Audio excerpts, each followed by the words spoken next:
ये उन 100 कुओं में से पहला कुआं है जिन्हें हम इस वीडियो में बनाने वाले हैं। पानी पानी पानी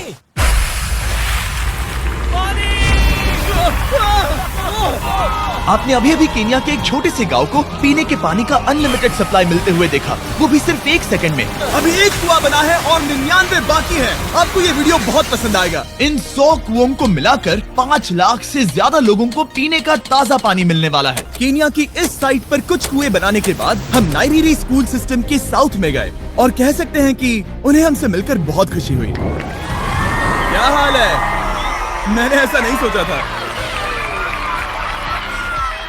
स्वागत के लिए शुक्रिया। समझ नहीं आता कैसे रिएक्ट करूं। बहुत बहुत शुक्रिया दोस्तों। हमारे आने पर इस गांव ने हमारा जोरों से स्वागत किया और नोलन इसमें थोड़ा खो गया। नोलन जैसा अजीब इंसान मैंने कभी नहीं देखा और ये मेरी गलती नहीं है। और फिर वहाँ का स्कूल देखने के बाद ये रहे हमारे मेहमान। क्या हाल है? दिन अच्छा बीत रहा है ना? सबसे मिलकर अच्छा लगा। एक टीचर ने मुझे दिखाया कि स्टूडेंट्स कहाँ से पानी पीते हैं, जो कि एक बहुत ही अनसेफ नदी से आ रहा था। तो आपके स्टूडेंट्स यहीं से पानी पीते हैं? हाँ ये बुरी बात है। हाँ, स्टूडेंट्स हमेशा डायरिया जैसी बीमारी, टाइफाइड जैसी बीमारी की कंप्लेंट्स करते हैं क्योंकि वो ऐसा पानी पीते हैं। तो हाँ। हम कोशिश करते हैं, पर देख रहे हो ना, अब क्या कहा जाए। पर क्या करे, जिंदगी तो जीनी ही है और पानी तो सबको चाहिए होता है। जाहिर है कि इनकी हालत सच में बहुत खराब है। असुरक्षित पानी पीने से इन बच्चों की जिंदगी बहुत कम होती जा रही है। पर कम से कम इस गांव की मदद करने की हम पूरी कोशिश करने वाले हैं। क्या पता ये मुझे फिट आएगा या नहीं। मेरा सिर बड़ा है। देखते हैं पानी मिलता है या नहीं। ओ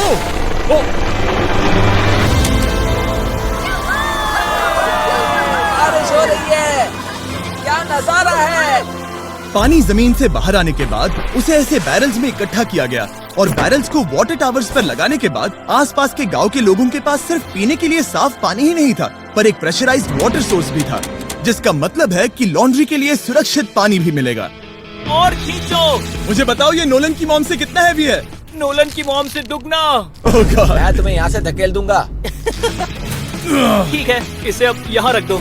हमने केन्या में और 20 कुएं बनाए और उसके बाद इसके जूते में भी कुआं डोंट है। वरी, मेरे दूसरे जूते में भी पानी है। मैं बताता हूँ कि हमने ये 29 कुएं कैसे बनाए। इस विशाल सी ड्रिल से जमीन में सैकड़ों फीट गहरा गड्ढा किया, वो भी पल्यूटेड सोर्सेज से होकर सीधे विशाल से पीने लायक पानी तक। उसके बाद हमने पाइप्स इंस्टॉल किए ताकि लोग पूरे अफ्रीका में इन हैंड पंप से पानी ले सके और नाइरीरी में भी। इसे टेस्ट करके देखते हैं। पानी जैसा है। मुझे इस 5 गैलन ड्रम को भरने के लिए 5 मिनट लगे। इससे एक दिन में कितना पानी मिल सकता है? 3600 गैलन्स एक दिन में। ये न केवल स्कूल के 400 बच्चों को कवर करेगा, बल्कि स्कूल के आसपास के गांव वाले भी इसका अच्छे से इस्तेमाल कर सकते हैं। पानी के लिए शुक्रिया आपका। कोई बात नहीं। ये पंप नॉन स्टॉप 30 सालों तक चल सकता है। आपको लग रहा होगा कि इस तरह का बड़ा काम करने के लिए एक बड़े गवर्नमेंट की जरूरत पड़ेगी, पर ये सच नहीं है।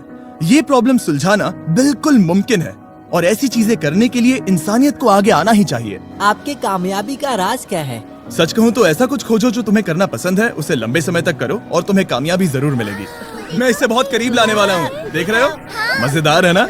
जरा ऊपर देखो, वो रिकॉर्ड कर रहा है। ठीक है, मैं इसे करीब लाने वाला हूँ। ठीक है।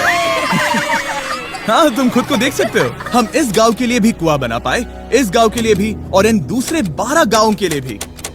और जब हम ये पंप्स लगा रहे थे, तब हमने यहाँ के एक स्कूल को नए कंप्यूटर से अपग्रेड भी कर दिया। बच्चों को ये कैसा लगा? उन्हें शुक्रिया, सच उन्हें में ये बहुत पसंद पसंद आया। खुशी है कि सब ठीक से हो गया। हमने क्लासरूम्स में नया फर्नीचर भी लगाया, उसके साथ कुछ शेल्व्स नई बुक्स के साथ, और सभी स्टूडेंट्स को एक फुटबॉल भी दिया। Thank you mister beast, thank you. यहाँ तक कि सभी क्लासरूम्स में नए व्हाइट बोर्ड्स और प्रोजेक्टर्स भी लगाए। आप सबको ये प्रोजेक्टर पसंद आया? हम चौक का इस्तेमाल कर रहे थे जिससे बहुत डस्ट होता था, लेकिन आज सब कुछ साफ है। हमें इस बात की खुशी है। कोई बात नहीं, इतना तो कर ही सकते हैं। पर जब हम 45वें कुएं की साइट पर गए, तब एहसास हुआ कि वहाँ का हाल और भी बुरा है। जब भी उन्हें पानी की जरूरत पड़ती थी, तब उन्हें जंगल से 1 मील खतरनाक रास्ता तय करके जाना पड़ता था, जो एक विशाल सी पहाड़ी से जाता है। मैं जल्दी उठता हूँ, लगभग सुबह 4 बजे, ताकि मैं स्कूल के लिए पानी ला सकूँ। यहाँ से पानी निकालना सेफ नहीं है। ये जगह बहुत स्लिपरी है, जिससे किसी को चोट लग सकती है। हमने उनके कुएं पर काम करना शुरू किया, तब उन्होंने मुझे दिखाया कि वो पानी कहाँ से निकालते थे। आपको दिन में ऐसे कितने चक्कर लगाने पड़ते हैं? 2 बार। दिन में 2 बार? ओह वाह, तो एक आम स्टूडेंट ऐसा ही कुछ ले जाता है? हाँ। ओह गॉड, अगर 200 स्टूडेंट्स ऐसा रोज करते हैं तो ये कितना मुश्किल होगा? बहुत मुश्किल हो सकता है। ओह गॉड, ये ढलान तो बहुत बड़ी है। अरे यार, ये ढलान तो रुकने का नाम ही नहीं ले रही। हर रोज मैं सच में दंग रह गया कि ये चढ़ाई कितनी मुश्किल थी। ये सब इतना कुछ करते हैं ताकि वो यहाँ तक पहुँच सके जहाँ इन्हें साफ पीने का पानी मिल सके। आमतौर पर आप पानी यहीं से लेते हो? हाँ। और पानी भरने के बाद ये जग्स लगभग 18 किलो तक हो जाते हैं, जो इन बच्चों के लिए पहाड़ियों से ले जाने के लिए बहुत मुश्किल है। लेडीज आराम से ये 2 उठा सकती ओह, हैं। तो मैं अभी जरूर ले जा पाऊंगा। और एक बार हमने जग्स भर लिए, उसके बाद वक्त था वापस ऊपर जाने का। जल्दी करो, चलते हैं। इससे तो पसीना भी नहीं आ रहा है। मैं ले लूंगा। और अब घंटों तक असुरक्षित पानी को इकट्ठा करने के बजाय उनका नया पंप स्कूल के बस 10 फीट दूर था। तो अब ये यहाँ से पानी ले सकते हैं। बहुत थक गया। और फिर हम गए हमारे अगले गांव में, जहां हमने बनाया हमारा 46वां कुआं। पर हमें एक प्रॉब्लम से गुजरना पड़ा। हमने देखा कि ये गांव आधे से बटा हुआ है, वो भी इस खतरनाक सी नदी से। ये अभी इतनी खतरनाक नहीं लगेगी, पर जब बारिश का मौसम आता है, पानी ऊपर तक आकर इस पुल को पूरी तरह से निगल लेता है। और ये पुल इसलिए इतना जरूरी है क्योंकि वहाँ जो गांव है, वहीं पर सभी हॉस्पिटल्स और स्कूल्स हैं, इसलिए यहाँ से रोज गुजरना पड़ता है। ये खतरनाक है, लेकिन इस पुल के अलावा इनके पास और कोई ऑप्शन नहीं है। जब ये नदी उफान पर होती है तो ये किसी को भी बहा ले जाती है, लोग, स्टूडेंट्स, यहाँ तक कि जानवर। हाल ही में इस नदी को क्रॉस करने की कोशिश में हमने 3 लोगों को खो दिया। इस तरह किसी की जान जाना पागलपन है और हम इसे स्वीकार नहीं कर सकते। और जिस पल हमने इस बारे में सुना, तब हमें मदद करनी ही पड़ी। तो पंप तक जाने वाले पुल को जब हमने ठीक करना शुरू किया, तब हमने केन्या से 2000 मील दूर जिम्बाब्वे देश का भी सफर तय किया। अफ्रीका में आए 1 हफ्ते से ज्यादा हो गया है और अब भी कई पंप्स लगाने बाकी हैं। तुम में से बदबू आ रही पर है। मैंने सुबह ही शावर लिया था। बात होते ही मैं हाथ नीचे ले लूंगा। इस काम के लिए मैं तुम दोनों पर भरोसा कर सकता हूँ? हाँ। हमें सबसे पहले एक लोकल हॉस्पिटल की जांच करनी थी, जहाँ साफ पानी की सख्त जरूरत थी। अंदर जाने पर हमें पता चला कि इस क्लिनिक की इस गाँव को कितनी जरूरत थी। 1 साल में यहाँ पर कितने बच्चे जन्म लेते हैं? 1 महीने में करीब 50। इसका मतलब 1 साल में पूरे 600। वाह! पर दुख की बात यह है कि इन प्रेग्नेंट महिलाओं को सिर्फ पानी लाने के लिए 1 मील तक जाना पड़ता है और इन भारी बकेट्स को लेकर वापस आना पड़ता है। पर अच्छी खबर ये है कि हमने इनकी पैसों से मदद की यहाँ पर एक मॉडर्न पंप लगाने के लिए। संभाल के, ठीक से पकड़ो। और अब बस देरी थी इसे शुरू करने की। ठीक,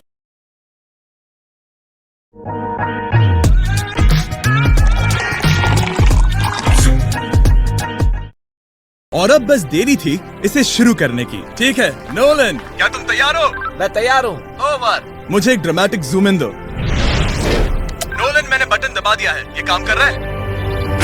पानी आ रहा है। आप जाकर चेक करना चाहेंगे? हाँ। वहाँ पर? हाँ, चलो चलिए, चलते हैं। लोगों को पानी मिलता देख मुझे आखिर बहुत अच्छा खुशी हो पानी रही मिल ही है। गया। ये सच में कमाल की बात है। हमारा नोलन एक प्रोफेशनल डांसर है। हाँ, यकीन नहीं हो रहा, मैं डांस कर रहा हूँ। वो कर क्या रहा है? ओह गॉड, सॉरी, मैं नहीं चाहता कि आप इसे और देखें। साफ पानी मिले ये पक्का करने के अलावा इस गांव में बहुत से स्टूडेंट्स को ट्रांसपोर्टेशन की भी दिक्कत थी, तो हमने इन सबको नई साइकिल्स देने का फैसला किया। बच्चे बहुत ज्यादा हैं, पर हमने साइकिल्स भी उतनी ही खरीदी है। सच बताऊं तो मुझे साइकिल चलाना नहीं आता। जिमी को सिर्फ साइकिल देना आता है। कभी इसे चलाना नहीं सीखा। तो चलो हम एक रेस लगाते हैं। 3, 2, 1, गो! ओह माय गॉड, सभी मुझसे आगे जा रहे हैं। संभल के, मुझे चलाना नहीं आता, किसी को उड़ाना नहीं चाहता। तुम इसे चलाओगे? ठीक है, जाओ चलाओ। ओके। और इन्हें साइकिल्स देने के बाद हमने तब तक पंप्स लगाए जब तक हम पहुंच गए कुआं नंबर 69 तक। ये कुआं सोलर पावर्ड है, जो गांव के किसानों के लिए खास बनाया गया है, ताकि इनकी फसलों और जानवरों को जरूरत से ज्यादा पानी मिल सके। चाहे गर्मी हो या फिर बिजली ना हो, इससे कोई फर्क नहीं पड़ेगा। और एक पैनल है 200 वॉट्स का, जो एक पंप से जुदा है। ये पंप हर घंटे 5000 लीटर पानी खींच सकता है। बेसिकली ये अनलिमिटेड पानी का सोर्स है इस पूरे गाँव के लिए। ये बहुत बढ़िया है। और जिम्बाब्वे छोड़ने के बाद हम चाहते थे कि अफ्रीका की सभी कम्युनिटीज को पानी मिलता रहे, इसलिए हमने और कुछ पंप्स बनाए युगांडा में, सोमालिया में और कैमरून में। कैमरून में हमने क्या क्या किया ये देखने के लिए फिलैंथ्रोपी चैनल पर हम जल्द ही एक वीडियो अपलोड करने वाले हैं। इन गाँव में वक्त बिताने पर मुझे एहसास हुआ कि पंप्स लगाना कितना जरूरी होता है। कैसे ये खेती को पानी देते हैं, भूखे का पेट भरते हैं, कैसे ये हॉस्पिटल्स को साफ सुथरा रखते हैं और सबसे जरूरी कैसे ये आने वाले पीढ़ी के बच्चों के लिए लंबी और हेल्दी जिंदगी जीने में मदद करते हैं और इससे कम्युनिटीज का भविष्य भी सेफ हम होता है। बहुत समय से इंतजार कर रहे हैं साफ पानी के लिए। Water is life. और कुछ लोकल लोगों की मदद से हमने आखिरकार ये पुल पूरा कर ही लिया, जिसे ये कम्युनिटी अगले 100 सालों तक इस्तेमाल कर सकती है। कई जिंदगियां बचेगी, परिवार एक साथ आएंगे, परेशानियां चली जाएंगी। इस वीडियो में हमने जो 100 पंप्स लगाए हैं वो कई जिंदगियां बदल देंगी, पर ये काफी नहीं है। इसीलिए मैं चाहता हूं कि आप जाने से पहले beachphilanthropy.org/wells पर जाएं और मुमकिन हो तो पैसे डोनेट करें। मैं सच कह रहा हूं, हमें इस वीडियो से एक पैसे का भी फायदा नहीं हो रहा है। इस वीडियो से जितने भी पैसे आएंगे वो 100% इन पंप्स को बनाने में खर्च होंगे, वो भी पूरी दुनिया में। पता है ये अजीब है कि एक यूट्यूबर को ये सब करना पड़ रहा है, पर किसी को तो करना ही होगा। अगर कोई नहीं करेगा तो हम ये करेंगे ही। आप देख सकते हैं इस काम से कई कम्युनिटीज की जिंदगियां बदल रही हैं। और फाइनली 100वां पंप। ओह माय गॉड, मुझे माफ करना।